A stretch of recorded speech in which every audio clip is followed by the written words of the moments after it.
Hi viewers, welcome to Krammer English Grammar Tamil. இன்னைக்கு நம்ம பார்க்க போறது good versus well. When to use good and well. Good, well இந்த ரெண்டு வார்த்தையும் நம்ம எந்த இடத்துல யூஸ் பண்ணணும் அப்படின்றது தான் இந்த லெசன்ல நம்ம பார்க்க போறோம். யாராவது உங்களை பார்த்து how are you doing அப்படின்னு கேக்குறாங்கன்னு வைங்களேன். How are you doing அப்படின்னா how are you அப்படின்னு அர்த்தம். இந்த கேள்விக்கு நீங்க என்ன பதில் சொல்வீங்க? I am good அப்படின்னு சொல்வீங்க அல்லது I am well அப்படின்னு சொல்வீங்க. பாருங்க, good, well ரெண்டு வார்த்தையுமே நம்ம ஒரே பதில சொல்றதுக்கு யூஸ் பண்றோம். இந்த மாதிரி நம்ம யூஸ் பண்றதுனால நிறைய பேர் என்ன நினைச்சுக்கிறாங்க, good, well ரெண்டுத்துக்குமே ஒரே பொருள் தான் இருக்குது அப்படின்னு நினைச்சுக்கிறாங்க.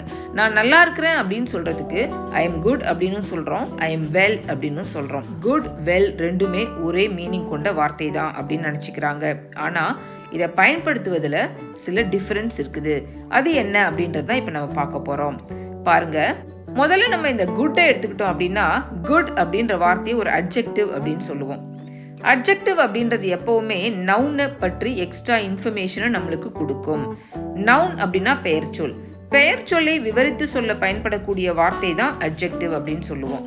பெயர் சொல்லை பற்றி ஏதோ ஒரு எக்ஸ்ட்ரா விஷயத்தை நம்மளுக்கு சொல்லும் இந்த அட்ஜெக்டிவ். அப்ப குட் அப்படின்றது ஒரு அட்ஜெக்டிவ். இது நவுனை டிஸ்கிரைப் பண்ணுவதற்காக பயன்படுத்தப்படுகிறது. அடுத்தது நம்ம பார்க்க போற வார்த்தை வெல். இந்த வெல் அப்படின்றது ஒரு அட்வர்ப். அட்வர்ப்னா எதை மாடிஃபை பண்ணும் அப்படின்னு பார்த்தோம்னா வேர்பை மாடிஃபை பண்ணும். வேர்ப் அப்படின்னா வினைச்சொல், ஆக்ஷன் வேர்ட் அப்படின்னு வேர்பை. வேர்பை மாடிஃபை பண்ணும்போது நம்ம வெல்ல யூஸ் பண்ணணும். அதுவே நம்ம நவுனை மாடிஃபை பண்றோம் அப்படின்னா குட்டை யூஸ் பண்ணணும். பாருங்க இந்த sentence, the pizza is good, the pizza is well.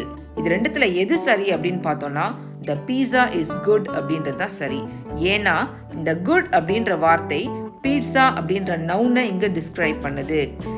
நம்ம டிஸ்கிரைப் பண்ண வேண்டிய, விவரித்து சொல்ல வேண்டிய வார்த்தை ஒரு நவுனா இருந்துச்சுனாக்கா அதை நம்ம விவரித்து சொல்வதற்கு குட்டை யூஸ் பண்ணணும். அடுத்தது பாருங்க, I can sing well அப்படின்னு சொல்றோம், I can sing good அப்படின்னு சொல்றோம். இது தப்பு, இதுதான் சரி. I can sing well அப்படின்னு ஏன் நம்ம இங்க வெல்ல யூஸ் பண்ணிருக்கோம்னு பார்த்தோம்னா, இங்க sing அப்படின்றது ஒரு verb. இந்த verb-ஐ டிஸ்கிரைப் பண்றதுக்காக நம்ம யூஸ் பண்ணிருக்கிறதுனால இங்க நம்ம வெல் அப்படின்ற வார்த்தையை யூஸ் பண்றோம்.